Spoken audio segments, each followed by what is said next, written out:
think I'm pretty outspoken, and that's not probably a good thing in terms of a politician, but it's a good thing if you ever got elected, you can really do a job. I met Donald Trump when I was sent to New York to organize Governor Ronald Reagan's campaign for president. Trump joined our committee, and after that, he was like a man who had made investments. And then he would call in more than periodically to say, so how are we doing? How are the polls in Iowa? How are the polls in New Hampshire? I mean, intelligent questions, a man interested in politics. Stone says he has been encouraging Donald Trump to run for president since 1988. I would say that I would have a hell of a chance of winning. Between his outspokenness, his national name identification, and his issue positions, he could be a formidable candidate. Trump is someone through the 80s who took enormous risks and succeeded. I think I was probably the second person in the country to urge Trump to run for president. The first person who saw it was actually Richard Nixon. Nixon called me, he said, well, I met your man Trump. I said, what did you think? And he said, let me tell you, this guy really has it.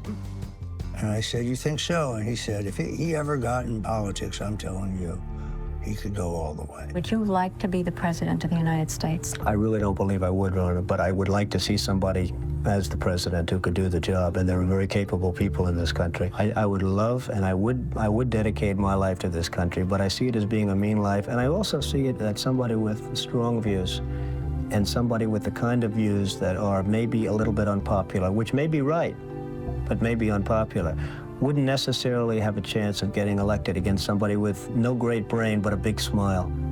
And that's a sad commentary for the political process. What changed in America to allow a political witch hunt against Donald Trump and his allies that we've never really seen against any president to this extent, I don't think? Well, you actually saw an interview with Joe Biden, and they asked him very bluntly, are you concerned about a rematch with Donald Trump? And he says, no.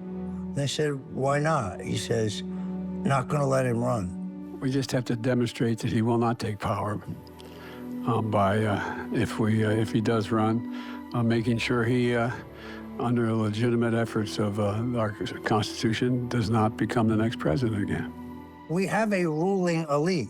They dominate both parties. Their interest is in power and money and control, because that will maximize their power and their money and their control. And one of the most interesting things is how Putin says it doesn't matter who wins it, the same people are running things. You just asked me if another leader comes and changes something.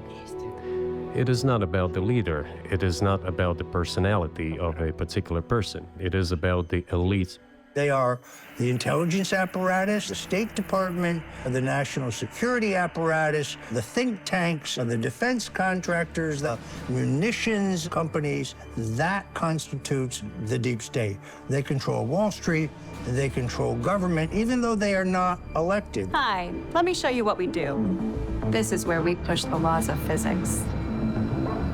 Always something new in here. This is where we're creating the future of connectivity, from the bottom of the ocean to the expanse of space. This is where we put massive power into the microscopic. That's the future of supercomputing. And this is where we engineer tomorrow's solutions in space. You see, the technology we make is what makes the impossible possible. And it doesn't stop there. Politics aside, what do you think will happen to America if Donald Trump loses the election? Well, I have a very negative view of where we are. This is not like any other presidential campaign that I have seen. If you want to really see something that's said, take a look at what happened. I really think when Trump says this is the last battle, he's absolutely right. I think you have an out-of-control police state that's just beginning to flex their powers. They're already openly talking about removing civilian control of the military from the president because they fear that Trump will be elected. And then when we have Antifa and BLM-style riots across this country, Trump will have no ability to put those riots down, which of course is the first responsibility of the president to maintain order. When we fight, we win! God bless you! I honestly think if Trump is not elected, I fear this could be the last election we ever have. I do think times are changing. Republicans or Trump specifically, is making inroads among Hispanics, among African Americans, among younger voters. Trump's campaign believes he can chip away at Biden's support among Black and Hispanic voters, particularly younger men who may not follow politics closely but are frustrated by their economic situations and drawn to Trump's tough guy persona. This was not the end. It was only the beginning of our fight to rescue the American dream, and it'll be bigger, better, and bolder than ever before. We will end the inflation nightmare that you would have never had. We had no inflation. Trump very definitely has changed the Republican Party at the grassroots level. It is no longer the party of white elites. It is now the party of working people. It's the party of the middle class. It's the party of America first. It's the anti-globalist party. It's interesting that the wealthiest people in the country today are Democrats, progressive left. You mentioned the one world government. Is that the way you would perceive the end goal of what the deep state is trying to achieve? What would that look like if they get their way? I think it is the collapse of American sovereignty. It is all power and instructions from coming to a central authority. Probably the end of ownership of gasoline-fueled vehicles. Probably a greater emphasis on public transportation. Your 15-minute cities. I mean, maybe you're eating the bugs. I'm not eating any friggin' bugs.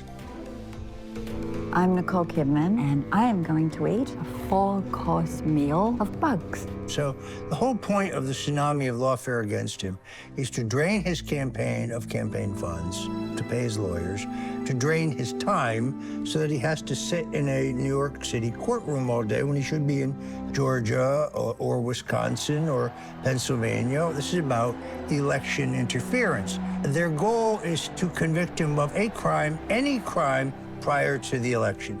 It's better to be infamous than not to be famous at all, which is the legacy that Roger Stone will be famous for in American history. Well, there's some times when I'm trying to eat dinner in a public restaurant and people disrupt the meal that I regret that statement, but generally speaking, I think it is true. I guess I would like my legacy to be that I tried to change things, that I had an ideology, a philosophy-based belief. I just want to be remembered for someone who never quit, for somebody who tried to maintain personal freedom.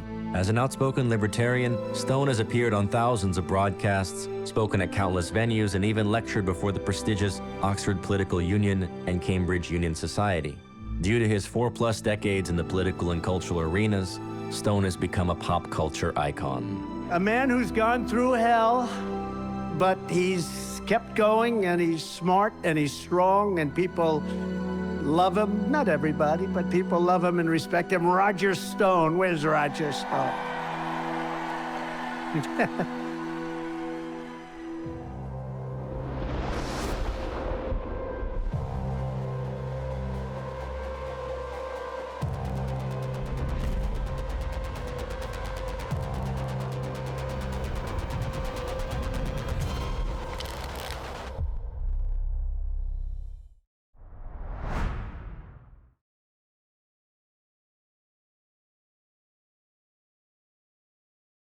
Thanks for watching our YouTube channel. We hope you'll subscribe to it. And by the way, you can hit the little bell on there and get notifications every time we produce a video. We hope you'll do that also.